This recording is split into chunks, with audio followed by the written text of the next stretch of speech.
everyone. Welcome to the Self-Agency Advocate podcast. I'm your host, Amanda, and this is a space where we explore, discover, and share tools, techniques, and wisdom to help you build and maintain a sense of agency. Oh my gosh, I say this all the time, but I'm so excited about every conversation that I have, and it's because of people like my guest today. When I think about when we met, it feels like an absolute world away. I think about the place that I was in, and I think about the place that our conversations were in and our experiences were. So we originally met in Queenstown, New Zealand, and I can speak for myself and say that it was one of the most challenging times of my life. And to have met someone like you, Leah, was so, I thank my lucky stars all of the time, because who you are as a person has been such a inspiration and empowering thing to bear witness to. And I'm so glad we get to spark this conversation today, because girl, I don't know if I could have done it without you at that time. So thank you. And thank you for being here today. Oh, absolutely. And the feeling is most definitely mutual. I remember, what's the name of that coffee shop that we would go to a lot? Bespoke. And yeah, just sitting and chatting with you about life. And I had just gotten back from India and had obviously done a ton of work on myself. And, my heart was totally open. And then I went to Queenstown and didn't really know where or how to fit in any capacity. So yeah, I remember meeting you when we were interviewing for Lululemon and just being like, oh my God, this is amazing. Like there's a human that I can resonate with and that, she gets me. So most definitely mutual. And it's been so fun to watch your own evolution and progression and super inspiring. So Thank you. Yeah, it was definitely one of those moments where as soon as we met, I was like, oh, there's a soul sister. Yay. I know. Thank God. Yeah. Best takeaway for me from Queenstown. There we go. Yeah, exactly. I love it. And I think it's just going to show so powerfully in this conversation today, this evolution. Because when I look at it, it's only about a year and a half, maybe 2 years since that time. Mm-hmm. Somewhere in and around there. Right. But for me to hear in your voice just how much has shifted and how much more resonance there is within is so incredible. And to know that that can happen in such a short span of time is so inspiring. What I want to start with is this idea around not only self-discovery, but keeping that connection with your truest self, because you have lived, like many of us, a million different lifetimes in this short span of our lives. And I would really love to unravel with you what it has looked like, what this path has been to find your sense of self and stay true to it over the trials and tribulations that have occurred, even in the celebrations. How do you stay true to you? What does that practice, what has it looked like, and what does it look like now? That's a great question. And I think, it's one that continues to unfold as I continue on in my path and delving deeper into myself and continue healing myself and uncovering all the different nooks and crannies of my being and my soul. And it's been something that has kind of evolved over time, of course, but there are these core practices that I regularly rely on to get me back to myself and to help me find this sense of peace and calmness and just faith and knowing in myself and this life and the kind of the greater picture of everything. And so for me, meditation is huge because, they say there's somewhere between 50 to 70,000 thoughts that every single one of us thinks a day. And if you don't have that mindfulness practice and that awareness of what your thought patterns can be, and what your kind of defense mechanism is mentally when you become overwhelmed, or when you are Mm. triggered by someone or something, it can be really difficult to navigate. So meditation has been huge for me, especially amidst traveling, because when you're surrounded by all new things and there's no familiarity or comfort zone or Yeah. any person or thing that you can rely on, it's nice to be able to have that space to go within yourself and to know that you are home and that you are safe and secure, and that you are exactly where you're supposed to be. So that's a huge Mm. one. Yoga is also huge because, I mean, you and I both know and believe in it so much, but it's Mm. similar sentiment to meditation, but it just helps you to have that mind body connection and to release kind of some emotions that maybe, you've been harboring or sitting with and you didn't even realize it. So that's a big one. But the biggest one for me, I would say this past year and a half, has been nature.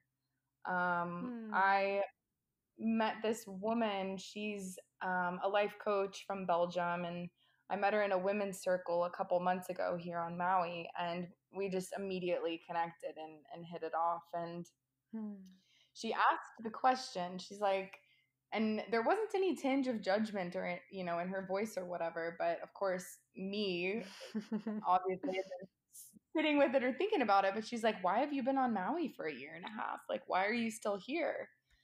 So then, of course, my Mm. monkey mind was going, and I'm like, why have I been here? And really, without hesitation, it was nature. And being immersed in such healing energy and nature has just easily been the most beneficial thing for me to date. I don't really wear shoes often at all, which sounds so weird, but like my reality is being able to walk barefoot into my grocery store, and there's just, you're among the elements everywhere you turn here on this island, and that's been the best medicine for me, to just know that I can step outside of my house and just immediately ground down and connect and find that stillness Mhm. and calm and serenity and peace. So those three things have definitely been the biggest pieces that help me come back to myself and help me come back to remembering who I am and why I'm here, and just help me remember that this life is such a beautiful gift. I love that. Yeah, and they're so simple. Hey, those are things that you take with you absolutely everywhere. You always have your meditation because that's within. You always Mm-hmm. have your yoga practice because that is within. And you always Mm-hmm. have nature because we are one. We are nature. We are it. And we can turn to many different places and actually be submersed in it and have that connection from the inside out and the outside in. So powerful to hear how simple this practice of self connection, discovery, and maintaining that relationship can be. So, is it the same three go tos when you're experiencing challenge or you're experiencing something bigger occurring in your life, whether it's boundaries being crossed or people questioning you or values being threatened or undermined, whatever it looks like? Is it those three things that you come back to, or when you're in the midst of discomfort, uncertainty, and challenge, has there been anything else that you've turned to as well? So those three things I would say, I carry with me throughout anything that I face in life. But I've always naturally loved to write. And so, Mm. kind of a really good outlet for me when I, like you say, if I'm feeling challenged or overwhelmed or uncertain of how to progress, there's a predicament in my life, or there's a relationship that's being strained, or like you said, boundaries are being crossed. Of course I use those three methods, but writing has been huge for me because there's something so magical and powerful about putting pen to paper and just letting your thoughts just flow freely. And one Mm. thing, a practice that I've also started really utilizing as of late, is recording myself. So making little audio recordings. And I literally just word vomit. I talk about whatever it is that's on my mind. And I've found that that's been Mm. such a huge way for me to process my thoughts, but ultimately come to my own conclusions and realizations. And I haven't put that on anyone else. I haven't, lashed out at anyone else. Yeah.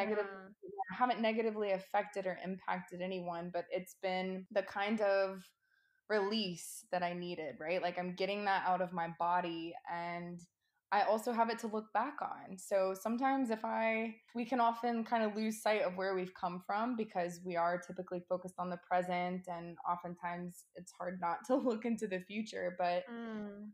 there's also something so powerful and magical about looking from where you came. And I Mhm. like to do that, especially if there have been specific scenarios or instances where I've really been challenged and not really known how to progress or how I was going to find the proper solution or deal with it. And it's been amazing to have that to come back to and be like, all right, you did that. You worked through that. You processed it. You released it. And look where you are now. I love that. And it speaks so powerfully to actually a lot of the research that's coming out around verbally expressing, because there is the somatic movement of writing and getting it out of the body in that way, and writing and feeling the shift. But they've done this really awesome research around what it looks like to actually verbalize and what it looks like to allow that vibration to resonate and release. Because we have our vagus nerve, that's one of our cranial nerves, running through down through the throat, down through the diaphragm into the abdomen, and it has many branching off points. But what they're noticing is with humming or chanting or verbally expressing, like singing, laughing, whatever it is, talk therapy, even just saying it to yourself or saying it in a room out loud, it's the second that that vibrational resonance leaves the body that something shifts so profoundly within that it actually alleviates that sense of stress, anxiety, depression, whatever it is that those thoughts or anything is rooted in. And it allows our bodies to release it on more of that cellular level. So it's actually taking things that are so deeply stored within in the DNA and the cellular makeup, and we're resonatingly releasing it and getting it out of the body so that it's no longer stored. So there's actually science to what you're doing. How incredible is that? Yay! We love our Right. science, don't we? Yeah, It is amazing. It's absolutely. important. It is. It is. And I think it's important for me to associate the feeling and the actual action of doing something with the research, because a lot of people will question it and a lot of people will say, no, that's not a thing. Energy isn't whatever. I can't even like make up an argument because it doesn't make any sense to me. I'm like, how do people argue it?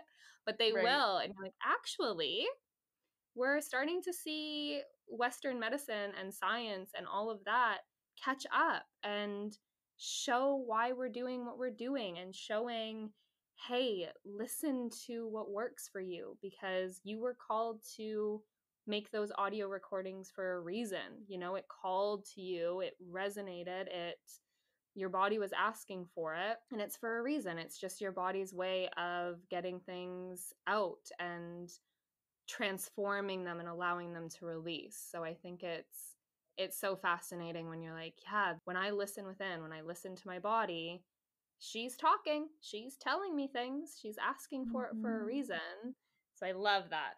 I absolutely love it. So, with what you're doing now, because you've taken a big shift and you've launched your own business, you're in it, you're doing so many things from a very, very heart centered space. A lot of it, you can see the intention that resonates in everything that you do.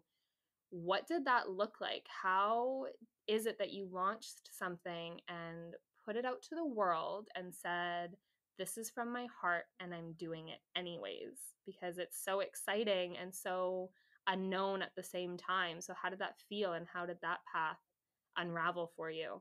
Yeah, so, I would say it's still very much a work in progress, and it's a path that's, going to continue to unfold. Mm.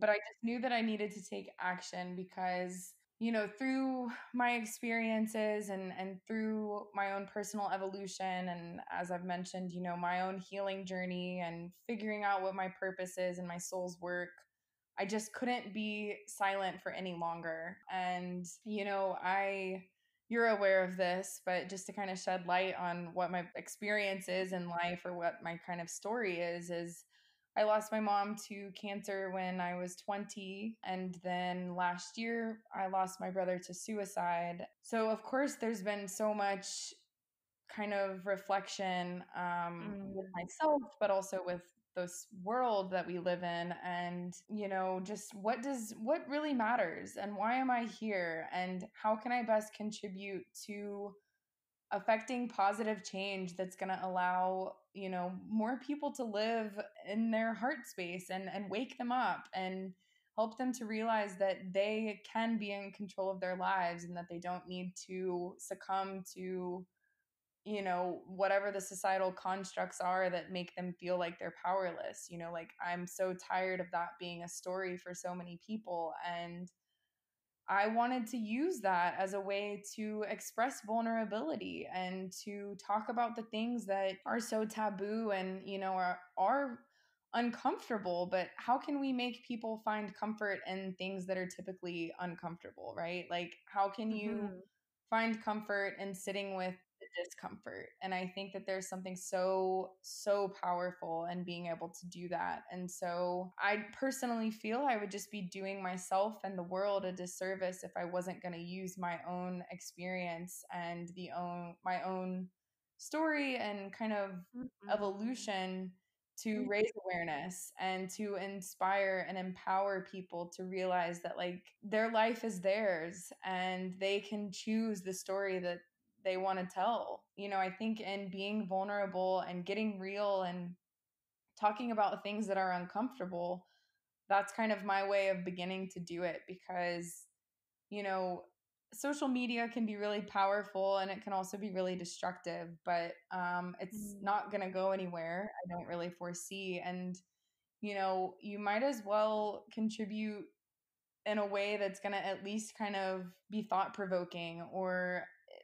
if one person interacts with your page and it makes them start to question, or it invokes with them this like feeling of inspiration, or Mm. maybe it's a source of comfort. We never know what's going on with a person at any point in time, and if my words can help one person, that's literally a win for me, because otherwise I'm just keeping it inside, and that's not serving myself, and it's ultimately not serving anyone around me either. It's not, serving my community. And I think we Mm. live in a time right now where we really desperately need, I mean, we always have, but especially now, with smartphones and technology progressing the way it is, it's very, very crucial that we have connection and we feel connection and genuine community, and feeling like we have people that we can lean on and be open and raw and vulnerable with, and stepping more into that courage, and talking about the things that aren't comfortable, but it's real. All of us is going through really hard, tough stuff. And the fact that we've kind of been brought up to believe that we need to keep that to ourselves and that we need to put on this mask and this facade that everything is good, that I'm tired of that. That's an old story and it doesn't need to be that way. And so that's really what I'm passionate about, is shifting that perspective. And yeah, just using my voice and my story to raise awareness and to help others see that they have the power to create their own life and they can help themselves and they're their biggest healer. And, there's nothing Mhm. outside of them that is more beneficial than what they already hold inside. 1075%. Absolutely. I could not agree more. And I think it's so crucial to remember that no other person will ever experience or perceive life the way that you have. So to keep that insight, that wisdom and experience that you've gained along the way, to keep it hidden or to keep it quiet, it doesn't benefit anyone, because that insight is exactly what some people need to hear. And I love that you're stepping into that truth for yourself and really getting into it in such a beautiful and passionate way. So, what are those conversations? What are those vulnerable, uncomfortable things that need to be talked about? Because there's so many, Mm-hmm. obviously, but what are the things that you're noticing the most? What are the things that you're seeing crop up more often than not? So there's a couple things that I'm super passionate about and that I've just kind of witnessed over the years. And again, as a result of my own evolution and the situations with my family, you know, with my mom and with my brother. And I think a huge one that I want to help bring awareness to, I guess, is this idea that we're kind of like these passive spectators of our lives, and that we ultimately are just here and we're not really sure why we're here, but we're just gonna like go through the motions and just live life. And oh well, you know, I don't really like my job, but anyway, I've got to do it, right? You know, and just Yeah. kind of being numb. And I mean, I sound probably pretty like pretty blunt, I guess, but I'm so over that because you know, I did that for a while. I worked in the corporate world, and I was surrounded by people that were wishing away 5/7 of their life, and surrounded by people that were drinking to kind of numb the reality that they were sitting with. And, you know, I was doing that too for a little bit. And then I decided that I didn't want that, and that there was so much more to my life than just clocking in and clocking out to a job that wasn't fulfilling, and just existing and contributing to a materialistic capitalist society that was ultimately, you know, inundating me with messaging that was telling me that I wasn't enough as I already was. And so that's huge a huge perception that I want to shift. You know, I think so many people don't even know how powerful and amazing and magical they are. And it's because we've been taught and conditioned to continually look outside of ourselves to find the answer and to find a source of comfort or a source of understanding. Or, you know, we think God is outside of us. And, you know, I would venture to guess that might make some people uncomfortable, but like, we are God. God is inside of us. We are the creation that is done by God, every single one of us. You know, this whole reality is a source of God or the universe or energy or love or whatever that word means to you, but it's within us, and it's always been within us, and we've forgotten Mhm. that, and we've lost that connection in large part. And so it's really going to be a big part of my mission to help people remember who they are and how to get back to that. So that's one thing for sure. And I think Mm. to piggyback off of that, food. So I live in the United States, and, you know, we have a healthcare crisis right now. 1 in 2 people are going to have a chronic disease by next year. 2/3 of Americans, I might be 75% now, probably, are overweight and obese. And we're just allowing all these things to happen. And, you know, we're encouraged that we can continue behaving the exact same way that we do, but all we need to do to ultimately fix ourselves is to just pop this magic pill. And, Mm. you know, we've forgotten that food is medicine, and we have forgotten that our body is the best healer that we will ever connect with. And so it kind of piggybacks off of what I was saying about, you know, looking for external sources. Well, I want to get into that because I think that's a really, there's so many parts of everything you just said that I want to get into, but that Mhm. one is really important because it's one thing to say we all need to be eating healthier and we all need to shift our relationship with food, but how do we hold the corporate world to accountability essentially? Because Mhm. when you look at in the States especially, there's a McDonald's on every corner, and you can feed a family of 5 for like $7. So when you look at the economic crisis that we're also facing, when people don't have access to healthy food from a financial standpoint, from an accessibility standpoint, like how do we make this shift? Because I would venture to say the majority of people would be happy to start eating healthier and would actually want to start eating healthier if we could make it accessible. And I know that it's out there. I know that there's markets and there's gardens and there's this and that. But when we look at the actual economics behind it and the financial side of that realm, how do we counteract that as well, and how do we make it more accessible for these people? Because when I look at going grocery shopping and filling a basket with healthy organic produce, it can sometimes come up to double the price of, well, even sometimes triple the price of going to a fast food place. And don't get me wrong, I'm absolutely just playing devil's advocate here because I wholeheartedly agree that our dollar speaks and we have the power to shop where we want to shop and shop how we want to shop. But for some people, the reality is they have to be very conscious of where their money is going to feed their family and put food on the table. So I absolutely agree we are in a food crisis. So what do we do? How do we do it? Mhm.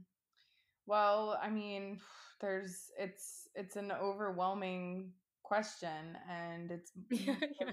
the answer is multifaceted, Yeah. and I mean, specifically in my country, like there's so much reform and change that needs to happen on Yeah. the governmental level, and is that going to change? I'm not really sure. I Mm, obviously would hope so, but there's still, our I hate to say it, but I think it's an unfortunate reality. People can call it conspiracy theory or whatever they want, but our government is ruled by these corporations, and yes. they don't have our best interest at heart. They don't really Yeah, care about our health. They make money off of us actually being sick. And exactly. there are specific systems in place that keep the poor man poor and the rich man rich. And so everything that Yeah. you're saying is totally valid. And I don't really have one specific answer. I think because we do live in a capitalistic society, Yeah. we our biggest power is not in waiting for reforms to happen, but it's in where we do put our dollars and Yeah. raising awareness about how to garden, how to grow your own food, regenerative Right? agriculture, Yes. Yeah. sustainable, creating sustainable systems, eating local food, educating kids on how to garden and what real food looks like that comes from the earth, and Exactly. Yeah. again, it's super challenging, and I know all of those things take money and dollars and energy and resources, but But we we can do really it. exactly, it's We possible, can and we do need it. to get back to that, and Yeah. I mean, shoot, I even live in Maui, and I just found out something close to 90% of our food is imported. What?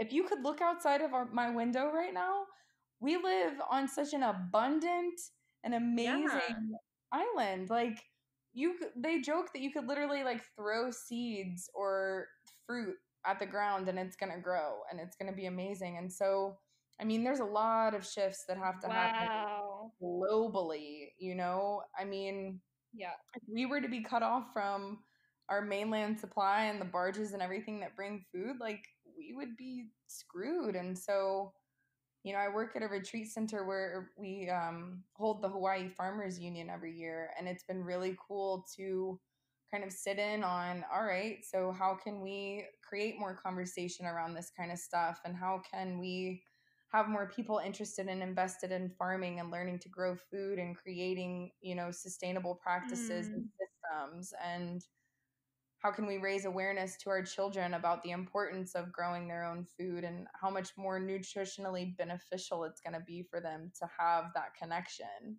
so I all think it's those that things are big. education piece. Yeah. It comes down to that at the end of the day. If we're educated in a way of how is this going to physiologically benefit you, like how does eating a healthy, well-rounded, nutritious diet, how does it benefit you? But also how Mhm. can you have access to it? The gardening, the community gardens, whatever that looks like. And local, and there's so many different facets to education. But when people understand that, that's when they're empowered to make their own decision. Because right now, they're just inundated with knowledge that it's cheaper to do it this way and you still have access to healthcare, so even if you get sick you can still do that. That's not true. Like, Mhm. we can't think in this way of, oh, there's medicine, so it doesn't matter, I'll just do the cheapest option.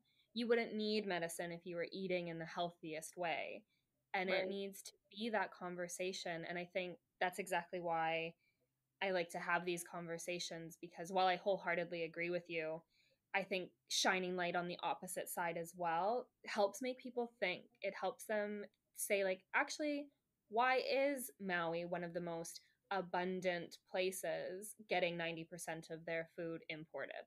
Why is that? And can I have an effect? Can I start shopping more locally and make a small ripple effect in that realm and lead by example and show Mhm. people that it's possible and educate and keep the conversation alive, because that's what it comes down to. We have to make educated and informed decisions from a place of knowing, from a place of truth, that everyone should be able to experience what it feels like in their body to eat a nutritious meal.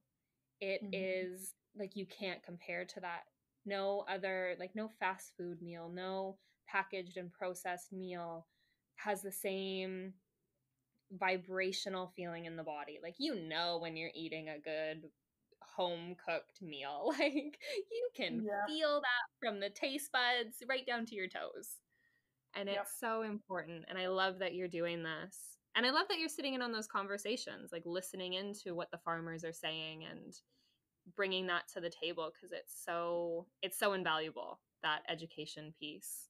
I Yeah, love it. most definitely. I think the more that we can all come together and, it's like more power and union, and we all Mm, need one another, and we need all those different levels of education and awareness and passion to ultimately affect the change that we're wanting. And we really need to break out of that belief that, we're just one person and that doesn't make a difference. And as cliche as it is, like, you do need to be the change you wish to see in the world. And you're mhm. one person, but if every person was impacting, like, I'm just one person, but I reach out to a whole network and web of people that I touch directly, in any given Yeah. day. And the same would be said for them. And so it doesn't work anymore to say that, to No, give up that excuse that, like, oh no, well, what am I, like, I'm just one person. There's 7.5 billion of us. Like, that, I can't do anything. It just isn't working anymore. And it's a cop out. it is a cop out, and it's the easy way out, because when we look at every single movement that has taken place over the evolution of this world as we know it, it started with one person. One person stepped up and said, this needs to change and I'm going to do something about it, and I'm going to live from that place. You look at every human rights movement, you look at every sustainability movement, someone started that. Someone said enough is enough, and I know we can do better and I can do better, so I will. And then somebody else looked at that person and said, "Hey, you're onto something. That actually feels good for me too." And they did it, and they started asking questions and having conversations, and it rippled out. So it is a Mhm. total cop out. Like, can we erase that from our vocabulary? There's no more saying that. I You agree. can make Let's do change. it. Yeah. Let's Gone. hold people more It's accountable. Yeah, absolutely. Like I'm currently in North Cyprus, and it is very much a tourist driven place. There's very little regard for the planet in this where I am right now, and what I've seen, the cafes that I go in, the markets that I shop at, there's single use plastic everywhere. You get a straw in everything. It's so sad to see the amount of garbage that's like there's a garbage can right there, but everyone decides to just throw it on the ground instead. And like that, I Mm. can't wrap my head around it. I'm like, what? There's a garbage can right there. Like, what are we doing? So every time I say, like, when I go to the markets, I bring my own bags, and I always say, like, no plastic. And they actually ask you why. They're like, "Oh, why? It's free. You can have it." And I'm like, "No, I don't actually use plastic. I've got my own bag. I'm all good, thank you." And I'll say no straws, and the same thing. They're like, "Well, why? It's free." And I'm like, "That's not the point, though. I don't use plastic in that regard. I don't use the straws and the bags and the this and the that." And I go to this one cafe quite often, and I have kind of built up a little rapport with one of the girls that works there. She's so lovely, and she asked me, she was like, "Why use straws? What is that about? What's going on?" And I just explained to her, I'm only going to use it once, and then it's going to end up in basically the ocean. And I don't want to perpetuate that. I don't want to be a part of knowing that this isn't going to be recycled. It's going to be one-time use. So for me personally, I don't do it. It's not in my practice. And she's like, "What do you mean it ends up in the ocean?" And it sparked this really incredible conversation with her. And we got into it and we talked about different things, and she let me into her insight. And when I went back the following week, she comes over with this massive smile on her face. And she's like, "Guess what? We're not using plastic straws here anymore." And I was like, "What?" And she's like, "Yeah, we got rid of plastic straws. So now we've just ordered stainless steel straws, and we're going to implement that. And we've shifted." So don't give me this bullshit that one person can't make a difference. All Oh it my takes is gosh. a conversation, and all it takes is coming from a place of understanding and wanting to help other people understand. It's not preaching, it's not saying you have to do this. It's saying here's why. Here is how it makes me feel, and here's what I've noticed. How can we make a difference? And seeing the smile on her face, holy, she was so stoked. And now here we are. One Oh, cafe is no longer using plastic straws. wow. Right? That's so powerful. That is amazing. And Yeah. it makes her feel so good too to know that she is also directly impacting our planet for the better. And she, Exactly. that one person that you told, she obviously told everyone at the cafe who Yeah. wanted to make that decision. And then every single other person that comes in, they can tell that same story. And again, like you're saying, it's really important that it's not coming from a place of like being preachy or saying you're bad, this is wrong, your behavior, Mm, you know it needs to be a yeah. conversation. But yeah, it's so hugely powerful. And Mhm. yeah, keep doing it. That's so good. I'm so happy and proud of Yeah. you. All the conversations, and it's staying true to our values, It's so easy for me to just bend and say, "Oh, okay, yeah, I'll just take the straw because it comes with it." It's so easy for me to say, "Well, it's just that's the way they do it, so it's easy. I'll just bend to that." But no, I have to stay true to my values and stay true to what actually resonate and what actually is going to make me feel like I'm making the biggest impact from a heart-centered place. And it ripples out, and we keep having these exact conversations, and this is how we make the world a better place from the inside out. I could not agree And more. I have one more question for you, and I'm actually so intrigued to see how you answer it, because I think we've covered so much of it already, but it's my absolute favorite question and I ask it to everyone. So I'm going to challenge you to say an answer that you haven't already said. So when you look at our global society, the world as we know it right now, the whether it's political climate, sustainability, it's education, like does not matter. World is your oyster. When you look at that, what is the one big change that you would want to make, or the one big societal norm that you would want to disrupt, and why?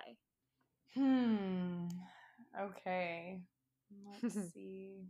I mean, it's hard because obviously I'm so passionate about all the things that we've already talked about, and those are I like my know. go-to. But there are so many things. Let us see. Well, I guess this kind of goes in line with what you were saying, but I guess just I don't know. This it's not one thing in particular, but Mm.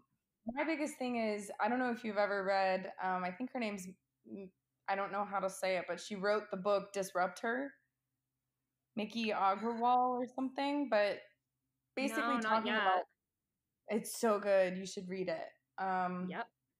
But it's all about disrupting the norms and kind of Yes. asking questions. Like she's the inventor of Thinks, the underwear that absorb uh, period Oh, yeah, blood, yeah. wash, and everything. So she Awesome. intentionally like kind of looks at these societal norms and then finds a way to like rewrite it. And I guess I'm Oh just my gonna give God, a yes. general answer, but like going against the grain and not being afraid to speak your truth like you're saying and not being afraid to question and not being afraid to think differently. And I say that because that's something that I struggled with for such a long time. But I Mm. think if all of us kind of owned our truth a little bit more and weren't so fearful of judgment or how others would perceive it, the world would look wildly different. And I think that Mhm. that can also affect every single area that you just touched on. Because if we speak our truth about how we feel about global warming or about the sustainable changes that need to happen or about, the way that our education system is and healthcare system and all these things, like it can be so easy for us to just follow suit and just kind of Yeah. carry on existing the way that we have. And like you're saying, you could just take the plastic straw even though it's really not what you want and it doesn't make you feel good and it's not your truth and it's not what you want to be doing. How can we sit with that discomfort and continue to just do what feels right with us and what resonates with us and to not be daunted by this fear of judgment and fear of not fitting in and all these kinds of things. And so I guess that would be the biggest thing I would say is just trying to look at it through those lenses with every single facet of your life. Like how can you own your truth and not be afraid to share it with everyone? Because that's going to Mm. affect a lot of change. I love that. Yeah. Going against the grain. Like, exactly it. I mean, wouldn't it just be so incredible to bear witness to a world where everyone is comfortable enough in their own skin to always speak their truth and stay in their power? Like, Mm-hmm. we would just have such a different experience. Everything would just be so different if we could stay in that space of honoring ourselves and getting curious about what it is that our values are, why they are our values, and are they our own? Or did those Mm-hmm. values come from someone else? Is this what truly resonates with me? And how do I communicate that? How do I compassionately set those boundaries and live in a space of honoring? I love that answer.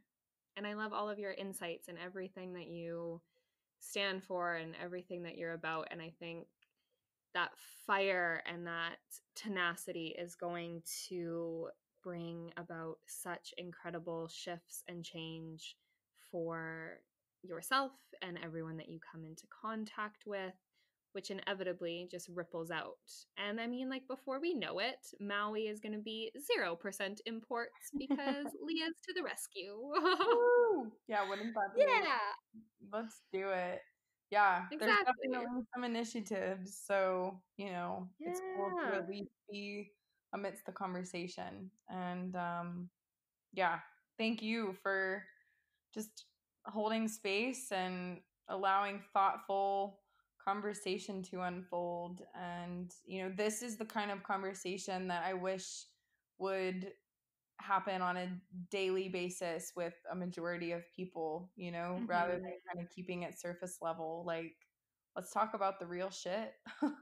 Yeah, let's get into it. I Mm-hmm. agree. So thank you from the bottom of my heart. Thank you so much for bringing your open, honest self to every part of what you do and this conversation. Thank you, thank you, thank you. Oh, thank you. I appreciate you and everything that you're doing as well. Like I said, it's really inspiring, and super grateful that our paths crossed at the exact time that they did. Yeah, yeah.